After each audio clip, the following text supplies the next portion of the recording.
नमस्कार, मैं प्रदीप कुमार भारत की बारी में आप सबका स्वागत करता हूं। दोस्तों, आज चारों तरफ समस्या से हम घिरे हुए हैं। देखा जाए तो हर तरफ चारों तरफ समस्या ही समस्या दिखाई दे रही है। उसमें सबसे ज़्यादा अभी सब कोई पीड़ित है। सब लोग अपने को असुरक्षित महसूस कर रहा है। खास करके आतंकवाद से जितना डरा हुआ से जितना डर नहीं लगता है, उससे ज़्यादा डर अब प्रदूषण से लग रहा है। आप कहीं भी अपने घर से बाहर निकल रहे हैं तो 25 बार सोचना पड़ता है कि कहाँ जाएं, कैसे जाएं। न हवा शुद्ध है, न पानी शुद्ध है, न लोगों का विचार शुद्ध है। चारों तरफ अफरा तफरी मचा हुआ है। स्थिति बहुत भयानक है। हम सभी असुरक्षित हैं और सभी लोग पीड़ित हैं। सब लोगों को असंख्य बीमारियां, जानलेवा बीमारियां, उसके बच्चे, सभी के बच्चे, चाहे वो स्कूल जाएं, कॉलेज जाएं, कोचिंग जाएं, कहीं भी उनको साफ़ हवा नहीं मिल रही है। सबसे अधिक दिक्कत यहाँ पर आज जीवन यापन में सबसे बड़ी समस्या प्रदूषण की है, जिसे पूरा एक प्रकार से देखा जाए तो हम भारतवासी पीड़ित हैं। आज आरा जैसे शहर, जो बिहार के एक छोटा सा ज़िला है, इसमें आप कल्पना नहीं कर सकते हैं कि सड़क पर निकलने के बाद केवल धूल, धुआं और इसके अलावा आपको कुछ नहीं दिखाई देता है। चारों तरफ केवल कचरा ही कचरा पसरा रहता है। सड़कें बहुत पतली हैं, छोटी हैं। उसमें गाड़ियों का एक बहुत बड़ी संख्या होती है, जिसमें बाइक होते हैं, छोटे से छोटे और भी बहुत सारे ऑटो होते हैं, और भी बहुत सारी ट्रक, बस या और भी जो डीजल चालित जो धुआं है। और उसमें उसके ऊपर सबसे ऊपर आप रख सकते हैं कि प्लास्टिक का जलना। बहुत सारे ऐसे लोग हैं जो आप देखेंगे कि शहर में चारों तरफ धुआं फैला हुआ है, और सड़कों पर नालियों का जो कचरा निकाल कर रख दिया जाता है, नालियाँ साफ़ करने के दरमियान जो भी कचरा निकलता है वो पूरा सड़क पर पसरा रहता है। और जब सूख जाता है तो उसे उठाया जाता है। उठाने के बाद उसको, और उसके जो अवशेष बचे रह जाते हैं, ढेर सारे अवशेष जो धूलकण के रूप में बाद में उड़ने लगते हैं, वह काला एक अलग प्रकार का प्रदूषण पैदा करता है। वह काला काला धीरे धीरे आपके मेरे सभी लोगों के एक प्रकार से सारे जो सड़क पर निकलते हैं उसे फाँक जाते हैं। वह पूरे दिन रात उस सड़कों पर बिखरा रहता है और उड़ते रहता है, और एक अलग प्रकार का प्रदूषण पैदा करता है। और सबसे इसकी जिम्मेवारी देखा जाए तो आप किसको कहेंगे? सरकार को वोट से मतलब है, या राजनीतिक दलों को केवल सबको वोट चाहिए, या जो निगम है, या जो जिला प्रशासन है, या किसको आप कहेंगे? न्यायालय भी इस पर कुछ खास नहीं अपना कर पा रहा है। सभी लोग इससे पीड़ित हैं, चाहे वो जज हो, कलेक्टर हो, कोई भी हो, नेता हो, बड़े बड़े प्रधानमंत्री हों, या कोई भी हो। लेकिन यह एक सबसे बड़ी समस्या बन गई। दोस्तों, आवासीय दफ्तर बन रहे हैं तो परिसरों का निर्माण एक से भी बहुत ज़्यादा पॉल्यूशन पैदा हो रहा है। बड़े बड़े कंस्ट्रक्शन वर्क चल रहे हैं, चारों तरफ अतिक्रमण है, सड़कें साफ़ सुथरी नहीं है, नालियों का कचरा सड़कों पर रख दिया जाता है, बहुत दिनों के बाद उसे उठाया जाता है, तब तक उसका बहुत आधा कचरा, आधा धूल कण वह बन करके एक अजीब तरह का काला काला एक नालियों का से जो निकलता है, वह काला काला धुआं धूल बन करके सड़कों पर बिखरा रहता है और वह उड़ते रहता है। उसमें डीजल चालित वाहन है, इसके बाद बहुत सारा बाइक है, बहुत सारा और भी गाड़ियां हैं, कार है, बस है, ट्रक है, सब ऑटो है, जिसके धुआं से एक अलग एक वातावरण बनता है जिसमें आप सांस नहीं ले पाते हैं।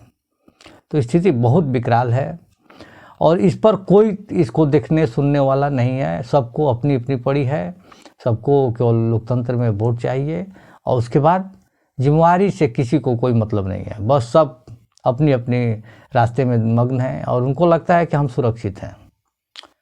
तो क्या कहा जाए?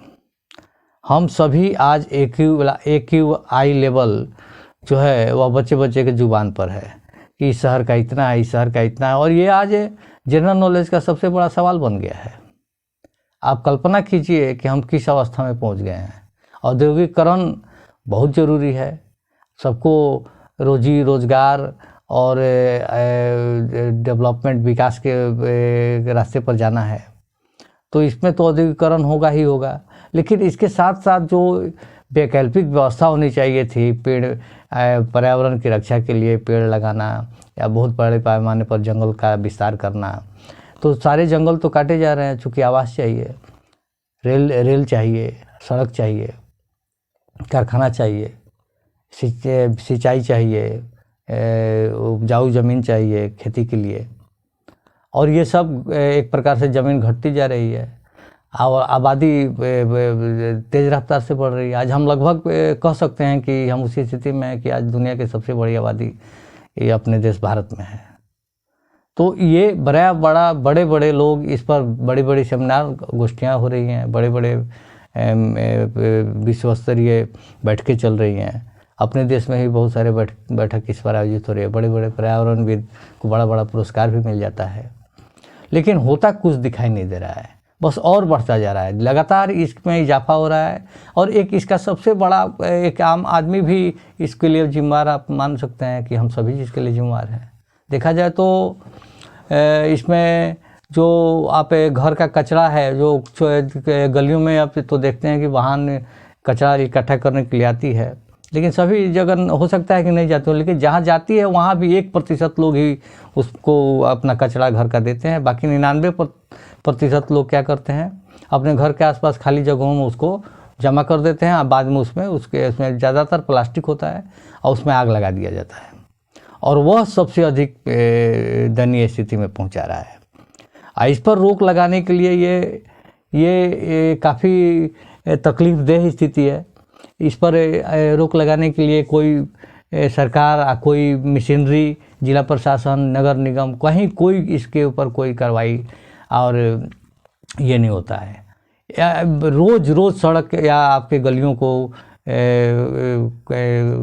गड्ढा कर दिया जाता है, खोद दिया जाता है। कभी केबल डालना है, कभी बिजली का तार डालना है, कभी कुछ करना है, कभी कुछ करना है, और उसके बाद तुरंत उस पर फुटपाथ बना दिया जाता है।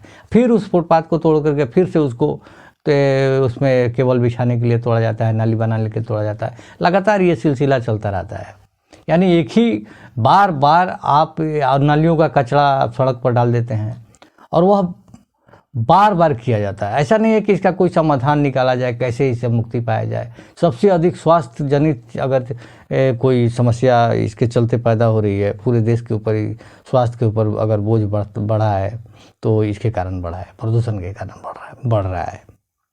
लेकिन यहाँ से इसका कोई आप दिखाई नहीं दे रहा है कि हाँ, न्यायालय भी इसमें कुछ नहीं कर पा रहा है। तो अब न्यायालय को क्या कहा जाए, न्यायालय तो अपनी ही गति से चलती हैं, उनका एक अलग कार्यक्रम है।